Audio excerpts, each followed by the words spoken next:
खबर कूच बिहार से है। पुराने मामले में दिनहाटा अदालत में पेशी के लिए आए बीजेपी विधायक निखिल रंजन डे पर तृणमूल कांग्रेस के कार्यकर्ताओं ने हमला किया।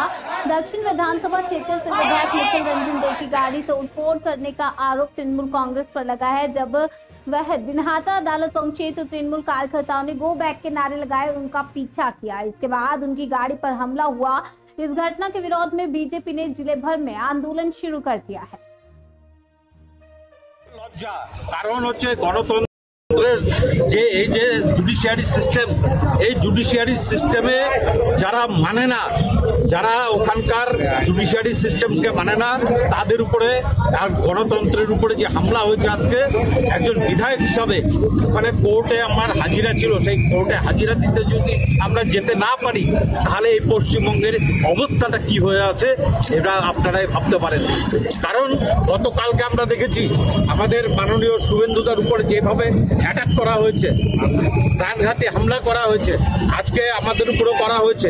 এইভাবে যদি চলতে থাকে 2026-এর বিধানসভা নির্বাচনে মানুষকে কি করে ভয় দেখিয়ে তারা ভোট লুট করতে চায় তার জলজ্জন্ত উদাহরণ আছে।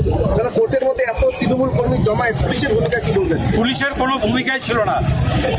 জজ সাহেব বারবার করে পুলিশকে নির্দেশ দিয়েছিল যে এখান থেকে সমস্ত জমায়েত সরিয়ে দেওয়ার জন্য, কিন্তু তা সত্ত্বেও পুলিশ সেখানে কোনো রকম কোনো ব্যবস্থা গ্রহণ করেনি।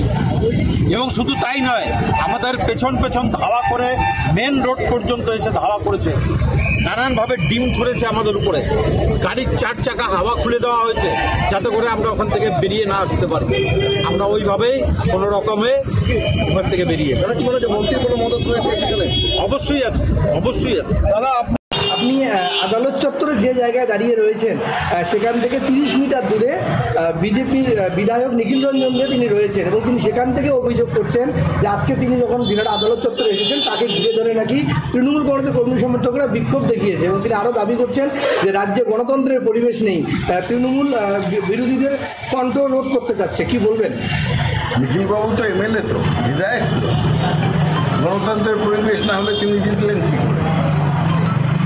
তাহলে তার যে জয় হয়েছে সেটা তিনি মানুষ দ্বারা ভোটে তাকে জিতিয়েছে এটা বলতে চাইছেন না?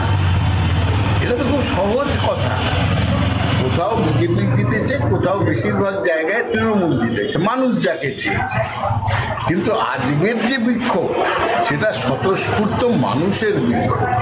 তার কারণ হচ্ছে গত কয়েকদিন ধরে শান্ত বাংলাকে অশান্ত করার জন্যে বিরোধী দলনেতা যেভাবে বাংলার কুৎসা করছেন, বাংলার জনপ্রিয়তম নেত্রী মমতা বন্দ্যোপাধ্যায়কে আক্রমণ করছেন, জনপ্রিয় নেতা অভিষেক বন্দ্যোপাধ্যায়কে তুইতকারি করছেন, অশ্লীল ভাষায় আক্রমণ করছেন, সেটা বাংলার রুচিশীল মানুষ সেটা মেনে নিতে পারে।